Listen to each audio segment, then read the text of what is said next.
नमस्कार, हमारे इस खास सीरीज में आपका स्वागत है, जहां हम आपको स्टॉक मार्केट से जुड़ी बुनियादी बातें समझाने की कोशिश कर रहे हैं। उम्मीद है कि आपने पिछली कड़ी देखने के बाद स्टॉक बाजार में दिलचस्पी लगाना शुरू कर दिया होगा। अगर किसी वजह से आपने नहीं देखा हो, तो अब तक जो हुआ उस पर एक सरसरी नजर।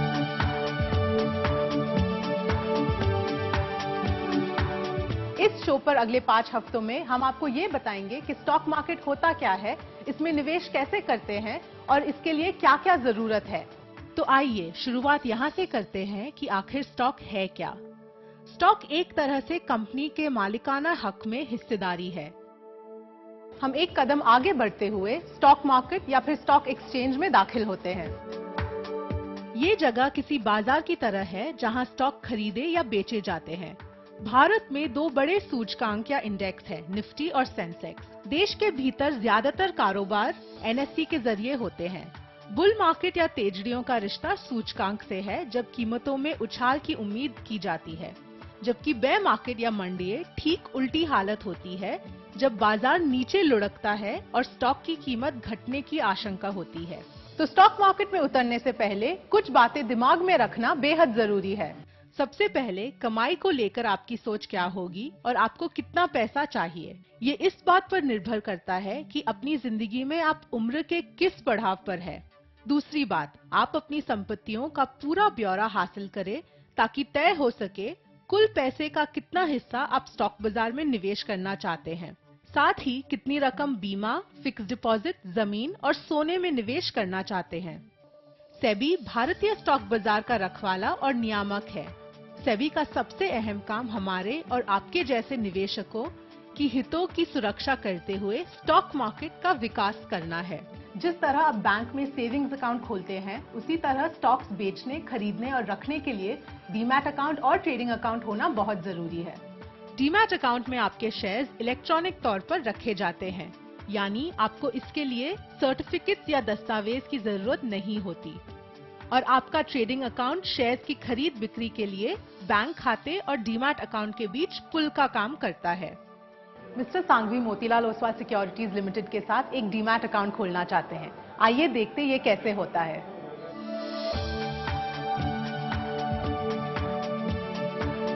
सेबी के मुताबिक नो योर क्लाइंट या केवाईसी का फॉर्म भरना जरूरी है ताकि आपके अकाउंट का गलत इस्तेमाल ना हो।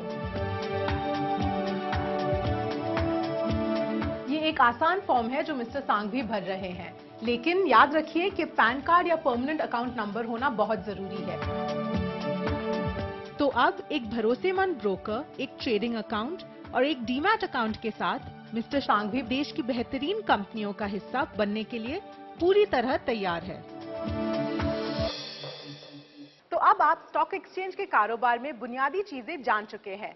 अब हम आपको ये बताएंगे कि स्टॉक एक्सचेंज आखिर काम कैसे करता है। स्टॉक एक्सचेंज क्या है और कैसे काम करता है। एक्सचेंज कारोबार का मुख्य प्लेटफॉर्म है जहां आप अपनी सूचीबद्ध या लिस्टेड शेयर्स की खरीद बिक्री करते हैं। भारत में सबसे बड़ा stock exchange national stock exchange या एनएससी है। ये पूरी तरह से कंप्यूटराइज्ड एक्सचेंज है जहां ऑनलाइन कारोबार होते हैं, यानी अलग अलग जगहों पर मौजूद इसके सदस्य के दफ्तर एनएससी के मेन सिस्टम से एक हाई स्पीड सैटेलाइट नेटवर्क के जरिए जुड़े रहते हैं। तो क्या होता है जब आप किसी खरीद या बिक्री के लिए क्लिक करते हैं? एक्सचेंज एक ट्रेडिंग सिस्टम का इस्तेमाल करता है जो ऑर्डर पर काम करने वाला ऑटोमेटिक मैचिंग सिस्टम है। ये कारोबार या ऑर्डर देने वाली पार्टियों की पहचान जाहिर नहीं कर सकता, यानी खरीद या बिक्री का ऑर्डर किसी के पहचान जाहिर करने से नहीं दिए जा सकते। लेकिन चुने हुए शेयर्स की खरीद या बिक्री के दाम कैसे तय होते हैं? किसी भी वक्त बाजार में मौजूद एक ही स्टॉक के कई खरीददार या बेचने वाले हो सकते हैं। मिसाल के लिए आपने रिलायंस के 10 शेयर्स 900 रुपए में खरीदने का फैसला किया और उसी वक्त 2 अनजाने लोगों ने रिलायंस के अपने 5 शेयर्स को 900 रुपए में बेचने का फैसला किया।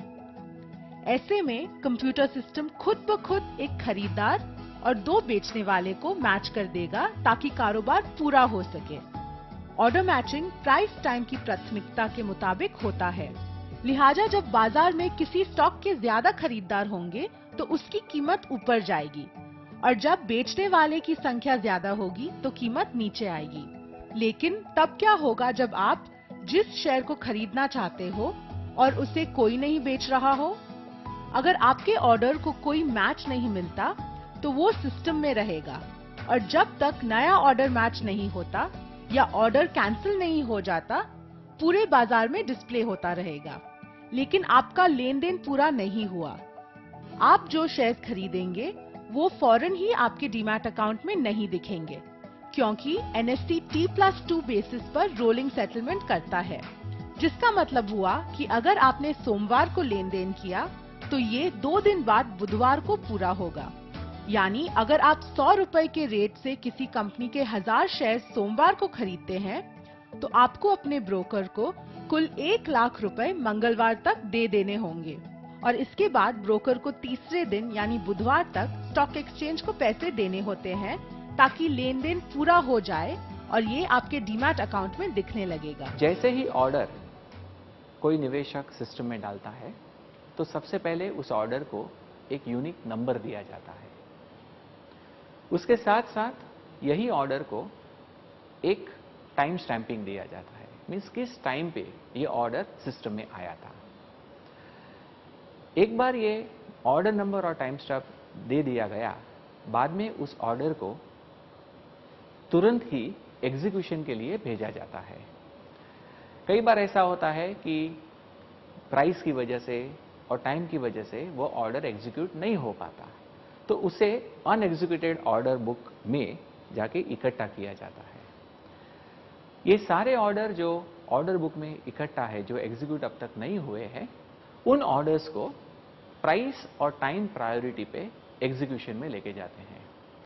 प्राइस प्रायोरिटी का मतलब ये है कि अगर 2 ऑर्डर एक ही टाइम पे सिस्टम में आए हैं तो जिस ऑर्डर का भाव ज्यादा है उसे पहली प्रायोरिटी मिलेगी। अगर 2 ऑर्डर अलग अलग भाव से आए हैं लेकिन सेम टाइम पे आए हैं तो वो भाव की प्रायोरिटी होती है। कभी कभार ऐसा होता है कि 2 ऑर्डर सेम प्राइस पे आते हैं, तो उस केस में जो ऑर्डर पहले आया है उसे सिस्टम अपने आप एग्जीक्यूशन की ओर लेके जाती है। जो दूसरा भाग है ट्रेड एग्जीक्यूशन, ट्रेड एग्जीक्यूशन के टाइम पे सारे जो बाय और सेल ऑर्डर्स होते हैं उन्हें बेस्ट बाय और बेस्ट सेल ऑर्डर्स की प्रायोरिटी में रखे जाते हैं। ये जो बेस्ट बाय और बेस्ट सेल की जो प्रायोरिटीज है वो कैसे तय करते हैं? वो बाइंग के ऑर्डर के लिए सेलर के व्यू पॉइंट से होता है और सेलिंग ऑर्डर के लिए बायर के व्यू पॉइंट से होता है। यानी कि बेस्ट बाय ऑर्डर की प्राइस हमेशा सबसे ज्यादा होगी, बिकॉज सामने वाला जो सेलर है उसे वो सबसे ज्यादा भाव में खुद के शेयर बेचने हैं। उसी तरह बेस्ट सेल ऑर्डर वो सबसे कम भाव में होगा, बिकॉज उसके सामने जो बायर खड़ा है उसे सबसे ज्यादा भाव में अपने शेयर्स बेचने हैं। इस तरह ये सारे ऑर्डर्स मैच किए जाते हैं और उससे ट्रेड्स दे जाते हैं। लेकिन स्टॉक एक्सचेंज सिर्फ एक ट्रेडिंग प्लेटफॉर्म ही नहीं, बल्कि निवेशकों के कई तरह के जोखिमों से भी सुरक्षा करता है। बाजार के खतरों से कैसे निपटते हैं, ये हम जानेंगे ब्रेक के बाद।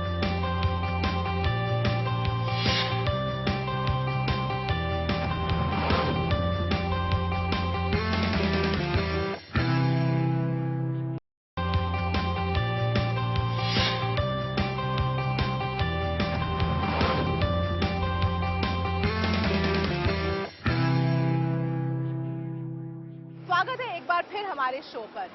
बात चाहे मौसम की हो, सेहत की हो या फिर ऑफिस से आते जाते ट्रैफिक जाम की हो, हम सब अपनी रोजाना जिंदगी में कोई न कोई रिस्क जरूर उठाते हैं, लेकिन इस रिस्क का इंतजाम भी करते हैं। ठीक इसी तरह स्टॉक एक्सचेंज भी अपने निवेशकों के जोखिम का बंदोबस्त करता है।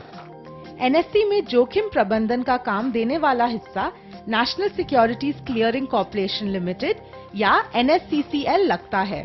NSCCL के अहम कामों में ये तय करना कि कारोबार कर रहे सदस्य वाकई लेन देन की क्षमता रखते हैं, ये तय करता है कि पूंजी पर्याप्तता की जरूरतें पूरी हो, ये लगातार सदस्यों और उनके कारोबार पर नजर रखता है और सबसे आखिर में मार्जिन की जरूरतों को लेकर ये कड़े पैमाने मेंटेन करते हैं।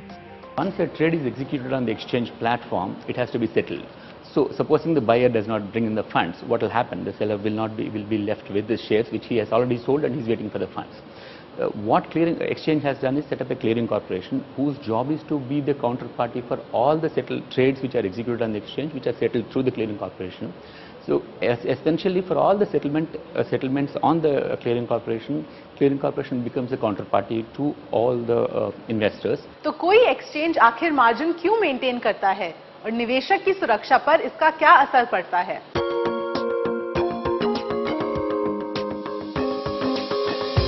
जैसा कि हम जानते हैं कि आपके शेयर्स के लेन देन को पूरे होने में 2 दिन लगते हैं, लेकिन इस दौरान स्टॉक मार्केट में किस्मत बदल सकती है। आपके खरीदे शेयर्स की कीमत तेजी से बढ़ सकती है और बेचने वाले बेहतर कीमत की लालच में अपनी बात से मुकर सकता है। तो ऐसे में एक्सचेंज इस बात का भरोसा कैसे दिलाता है कि लेन देन की सारी शर्तों का सम्मान किया जाए? यही मार्जिन सिस्टम अपनी भूमिका निभाता है। Clearing corporation collects margin upfront for every transaction which is happening on the exchange platform, and the margin is based, it's not a number which just is generated out of hand. It is based on the volatility in the market, and it is continuously recomputed based on the price volatility which is happening in the market. When the prices move up or down consistently, there is a significant amount of volatility in the prices, the margins shoot up because the risk of uncertainty has increased. To cover the uncertainty risk, the margins might shoot up. इसे एक मिसाल देखकर समझते हैं। अगर आप 100 के rate में किसी कंपनी के 1000 शेयर खरीदते हैं, तो आपको अपने ब्रोकर को कुल 1 लाख रुपए देने होंगे। लेकिन T+2 रोलिंग सेटलमेंट की वजह से इस लेन देन को लॉक करने के लिए आपको ये रकम अपने ब्रोकर को एडवांस भुगतान करनी होगी। ये एडवांस रकम ही मार्जिन कही जाती है, जो कुल रकम के एक निश्चित फीसदी के मुताबिक तय होती है। अगर इस मिसाल में अपफ्रंट मार्जिन 10% हो, तो डील पक्की करते वक्त आपको 10,000 रुपए देने होंगे। मार्जिन के बारे में समझने के लिए हम एंजल ब्रोकिंग के deputy vice president Bhavin Parekh को लेकर आए हैं। हमारे साथ बात करने के लिए बहुत बहुत धन्यवाद। मेरा पहला सवाल ये है कि ये मार्जिन का कॉन्सेप्ट आप हमें समझा सकते हैं और ये निवेशक की सुरक्षा कैसे करता है? इन्वेस्टर को मार्जिन सेफगार्ड करता है बिकॉज लेट्स से आज एक इन्वेस्टर एक ब्रोकर के साथ कुछ सिक्योरिटीज परचेज करता है और एक दूसरा इन्वेस्टर कोई दूसरे ब्रोकर के साथ सेल करता है। अगर एक्सचेंज जो सेटलमेंट करता है ये दोनों ब्रोकर्स का, अगर ये मार्जिन नहीं लेवे और कल कोई ब्रोकर ने अपना ऑब्लिगेशन फुलफिल नहीं किया एक्सचेंज के साथ, देन ये मार्जिन ही सेफगार्ड कर सकता है काउंटर पार्टी रिस्क के हिसाब से। इसलिए ये मार्जिन बहुत ही इम्पोर्टेंट है और एक्सचेंज ये मार्जिन हर एक ट्रेड के लिए अपफ्रंट हर एक ब्रोकर से पैसा लेता है। अगर ब्रोकर का मार्जिन एक्सचेंज के पास नहीं रहा तो ब्रोकर को सौदा करने के लिए अलाउ ही नहीं करेगा। आपने प्राइस वॉलेटिलिटी की बात की, तो ये प्राइस वॉलेटिलिटी का असर मार्जिन्स पे क्या होता है? मार्जिन्स किस तरीके से ऊपर और नीचे जाते हैं? सपोज आज पर आप कोई स्क्रिप्ट परचेज करते हो और वॉलेटिलिटी बहुत ज़्यादा बढ़ गई और अगर मैं वो फिक्स मार्जिन पे ही काम करूं तो कहाँ ना कहाँ वो मार्जिन कम हो सकता है।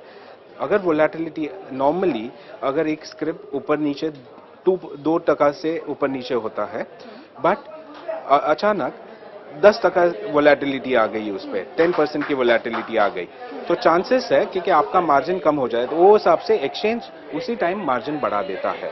तो प्राइस वॉलेटिलिटी हैज उस पर ज़्यादा इम्पैक्ट होता है कि जो मार्जिन आपका बढ़ा सकता है। क्या ब्रोकर हर ट्रेड के लिए मार्जिन चार्ज करता है? इसमें 2 टाइप के ट्रेड कर सकते हो आप ब्रोकर के साथ। आप अगर परचेज करते हो ब्रोकर के पास तो ब्रोकर हमेशा आपका डिपॉजिट रहेगा तो ही अलाउ करेगा आपको, बट अगर आप सेल कर रहे हो तो आपका सिक्योरिटीज ऑलरेडी ब्रोकर के पास रहेगा तो आपके पास से वो मार्जिन नहीं लेता है।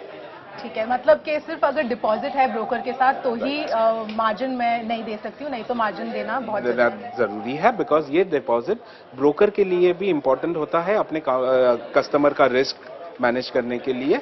इसकी वजह से हर एक कस्टमर से वो मार्जिन लेना कंपलसरी है। हमारे साथ बात करने के लिए बहुत बहुत थैंक यू धन्यवाद। So much. हालांकि मार्जिन जोखिम के बड़े हिस्से को कम कर देता है, आगे की सुरक्षा के लिए NSCCL ने एक बड़ा सेटलमेंट गारंटी फंड बना रखा है। ये सेटलमेंट गारंटी फंड किसी बीमा योजना की तरह काम करता है। जिस तरह आप बीमा योजना के लिए प्रीमियम देते हैं, उसी तरह एनएससी के सदस्य इस फंड के लिए एक तय रकम देते हैं। लेकिन इस फंड का इस्तेमाल कैसे होता है?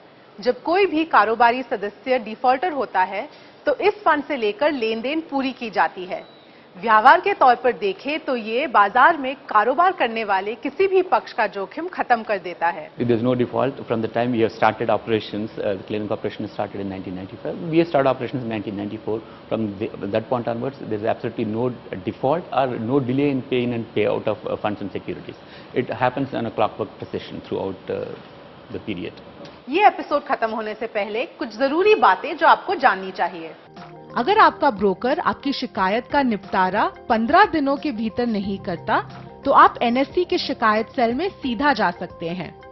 खाता खोलने के फॉर्म में दिया गया पावर ऑफ अटॉर्नी से जुड़े हिस्से पर अगर आप दस्तखत करते हैं, तो आपके ब्रोकर को कानूनी तौर पर आपका अकाउंट ऑपरेट करने की इजाजत मिल जाती है।